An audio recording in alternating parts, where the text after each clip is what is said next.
ચાલો આજે આપણે સુરતી કપૂરિયા બનાવીશું. તો લીલી ચટણી, લસણ, તલ, મીઠું, સૂકું ટોપરું ને આખા ધાણા.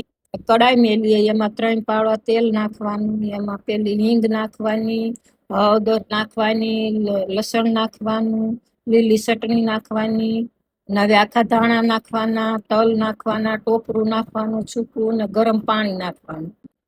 કપૂરિયાનો લોટ લીધો, તેમાં 3 ચમચી આપણે મોણ દેવાનું. મોણ દઈને પછી આંધણમાં ઉમેરવાનું. એ ખીસી થઈ ગઈ તૈયાર. આપણે એના લાડુ બનાવવાના. લાડુ ઢોકળિયામાં બાફા મેલવાના, 10 મિનિટ બાફા દેવાના. બફાય ત્યાં સુધી આપણે ગ્રીન ચટણી તૈયાર કરી. તો ટોપરું, લીલા ધાણા, મીઠું, મરચું અને ખાંડ. પેલા લીધું ટોપરું, ધાણા નાખ્યા, મીઠું નાખ્યું, ખાંડ નાખી અને મરચાં નાખ્યા.